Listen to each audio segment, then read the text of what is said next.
નમસ્કાર, આજે મારા બ્લોગમાં આપનું હાર્દિક સ્વાગત છે અને આજે ફરીવાર એકવાર આવી ગયો છું હેબતપુર, મારા ગામ.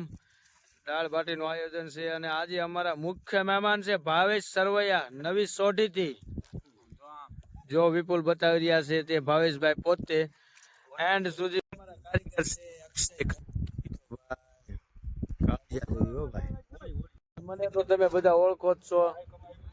હાલો, આંધણ આવી ગયું છે. આંધણ આવી ગયું. હાલો, આંધણ આવી ગયું. હાલો ડીગાભા, આંધણ આવી ગયું. જો અમારા ડીગાભા ધારસીભા ના સુપુત્ર ચિરંજીવી ડીગાભા મીઠું લઈને આવ્યા છે. એક પગ તાણે છે હો. એ પાછા વાળવાનું ચાલુ કરી દીધું છે. બુધાભાઈ સાંજ આપે છે. ડીગાભા, સનાભાઈ, રાજુભાઈ ઘાટ પકડાવી રહ્યા છે. અત્યારે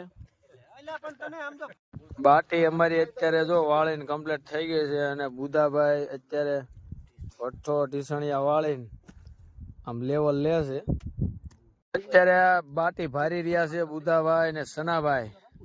જો બુધાભાઈ અત્યારે બાટી ભારી દીધી છે. હવે પછી આ જગતા સાણાના અંગારા એની ઉપર નાખવાના છે. રખ્યામાં અત્યારે દાટી દીધી છે. મિત્રો અત્યારે એક ભાગ સડી ગયો છે. હવે અત્યારે બાટી ફેરવી રહ્યા છે બીજો ભાગ. જો મારા કાકા દાળ બનાવે છે ઢીસણિયા વાળીને.